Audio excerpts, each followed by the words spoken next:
Good day mga ka-farm lahat. Ayan, so tripping po ulit tayo today. Bali, ang location po nito mga ka-farm lahat is Lopez, Quezon. So bali, yung property mga ka-farm lahat is 3 hectare and then along the road po ito, tabing barangay road within 180 to 200 meters po yung frontage sa kalsada mga ka-farm lahat.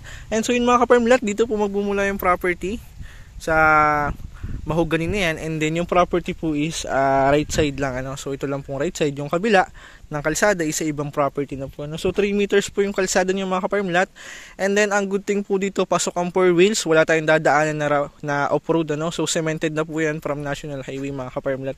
And then ang kagandahan po dito malapit lang po ito sa town proper, and dalawang kalsada po yung nasakop niya. Kasi dito po is may barangay road pa rin na dumaan sa baba, and then nasakop din ng property So possible may 30 to 40 meters po yung frontage na sa baba And then may kalsada sa taas, may kalsada sa baba.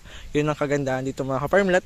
And then ayan, may mga talim siya mahogany, so dito siya mag-start, and then papasokan po natin yung property So ang kagandahan dito mga ka-farm lot ay may street light na rin po. And then sa poste ng kuryente, na ang poste po nito mga ka-farm lot is nasa baba yung barangay road sa baba, nandun ang poste niya. Ayan, so may street light na po. So yung may bahay mga ka-farm lot is sa ibang property na po so right side lang po yung sa atin.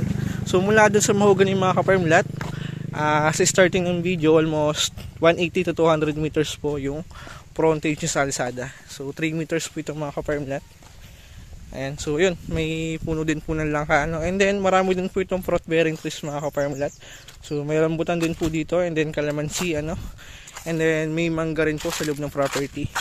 So mahaba pa po ito. So doon mga ka-farm lot, nyugan siya, and then dito naman po so sagingan naman sa part na to. Ayan, puro saging. So tansya ko mga ka-farm lot, 1,000 po ito kasi 3 hectare to mga ka-farm lot, and then puro saging po yung loob niya. Ayan, may mahogany, and then yung baba niyan mga ka-farm lot ay barangay road din so yun, yung structure ng lupa niya mga ka-farm lot is medyo hilly siya, and then ang good thing naman po doon, banayad naman po yung pagkahili niya kung mapapansin nyo rin. Ayan, so banayad naman po ito, pwede pa kahit all this na mga ka-farm lot. So accessible din naman po ito puntahan so mula town proper mga ka-farm lot, it's almost 15 to 20 minutes po ito to town proper ng Lopez, Quezon. Ayan, and then may Jollibee na rin po dyan sa Lopez. Yun, may street light na mga ka-farm lot. Yung kabila nito ay sa iba na Okay, so right side lang po yung sa atin. Ayan. So ayan mga ka-farm lot, binabaybayin natin yung frontage niya So yung mula doon sa may mahogany, estimate po natin is 180 to 200 meters po yung frontage niya. Ayan, silipin lang natin dito.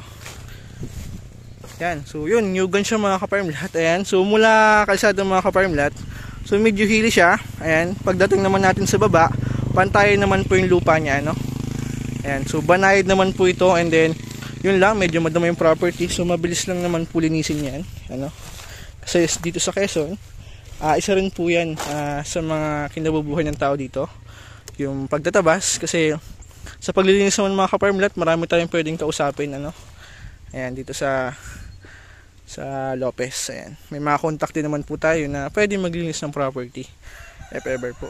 So yan, mabilis lang naman to linisin mga ka-farm lot, and then nyugan po ito. Ayan, kung mapapansin nyo po.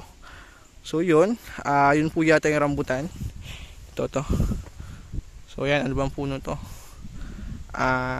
Liputi, kung di ako nagkakamali mga ka-farm lot, liputi to. So marami po siyang fruit bearing trees. Ayun, mahogany pa rin mga ka-farm lot. Ayan, so bali 3 hectare po ito, and then ayun po yung poste ng kuryente mga ka-farm lot. So sa baba niyan, barangay road din po sa taas, yung kalsada niya almost 180 to 200 meters ang frontage. Sa baba naman po is 30 to 40 meters yung frontage niya. Bali 2 lane po yung nasa hawak ng property, dalawang kalsada. So dalawang barangay road. Ayan, so saging yan. Ayan, may mga bunga na rin mga ka-farm lot. Ayan, kung gusto mo po mag-viewing, ayan, pwede tayo mag-uwi ng saging, hingi tayo sa may-ari. Ayan mga ka-farm lot, so mula Manila, 4 to 5 hours drive po ito from Manila, Lopez, Quezon.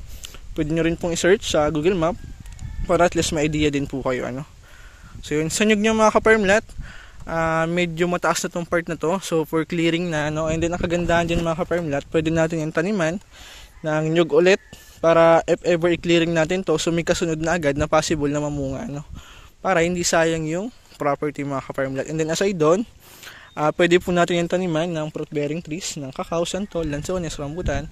So marami tayong pwedeng gawin sa property. And then overlooking din po ito. Ayan, so pwede tayo magtayo ng kubo, rest house dito sa tabi ng kalsada. And then ito po yung view mo sa umaga. Ayan, ako napakaganda rin po ano. So ayan, babaybayin po ulit natin yung frontage niya ano.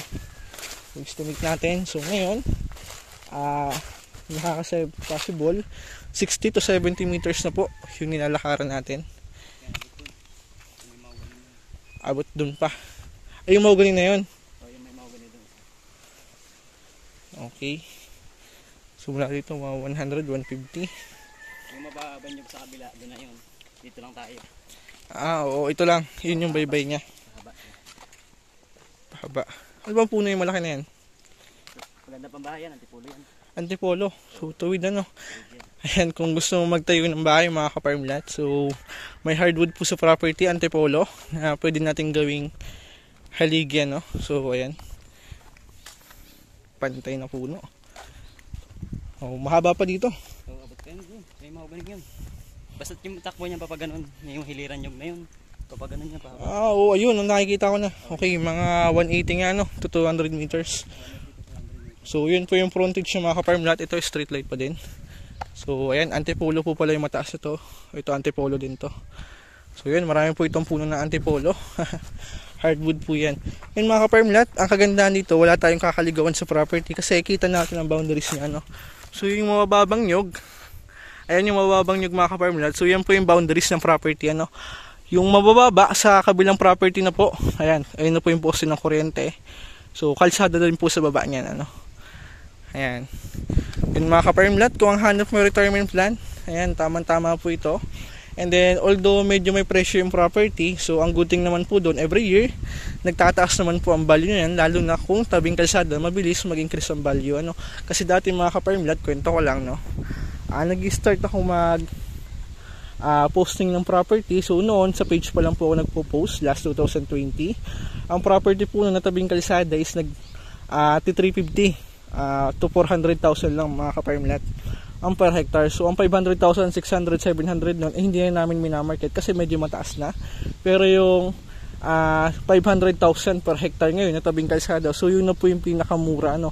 So ganun kabilis magtaas ang value. Imagine 4 years lang, nako, double na agad yung tinaas ng value niya mga ka-farmlat. Kaya although may presyo yung property, so sa pagtakbo ng panahon, nahabol naman po yung presyo niyan, and possible tumaas pa rin po yung value ng property ano. So yun mga ka-farmlat, ang kagandahan sa property, wala kang lugi ano, unlike na ibabangko mo lang, matatalo ka pa sa inflation rate. So pag nilaman mo sa property, if ever sawa ka na dito sa farming, so pwede po natin ibenta ulit or i-subdivide yung property mga ka-farmlat ano. Pag sinubdivide natin yan, so triple yung possible na balik na investment natin. Ayan, so dito naman po is hindi issue kung hili yung property kasi kung mapapansin nyo, ayan, hili yung part na yan mga ka-farmlat, pero nagkaroon po ng bahay ano. So hindi po dito masila ng tao pagdating sa lote. Kahit hili yan, nagagawan po ng paraan nila na tayuan ng bahay ano. Kaya pwede rin po natin itong subdivide na lote-lote in future ano. So yun. Ay, napakaganda po dito, napakahangin. Ayan, napaka-relax po dito mga ka-farmlat. Kaya ang hanap mo, kung ang hanap mo for retirement plan, ayan, isa rin po ito sa recommended ko kasi yung property is tabing kalsada, ano, accessible puntahan, pagbaba mo ng sasakyan, property ng mga ka-farmlat. Ano, kaya kung mahilig ka magtanim, mag-alaga ng hayop, so tamang-tama po ito. Pwede tayong mag-alaga ng baka, kambing. Ayan, pag inalagaan natin yun ng baka mga ka-farmlat, kambing, so hindi tataas yung damo yun ng ganyang kataas, ano? And then mapapanatili natin yung pagiging carabao grass ng property. So yun, sa baboy naman at least 30 to 50 heads pwede. Pero if 100 heads pataas, so need na po natin ng suning permit mga ka-farmlat. Ayan. So yun mga ka-farmlat, at kung interested ka, i-message nyo lang po sa Viber, WhatsApp, and sasagot naman po tayo ano.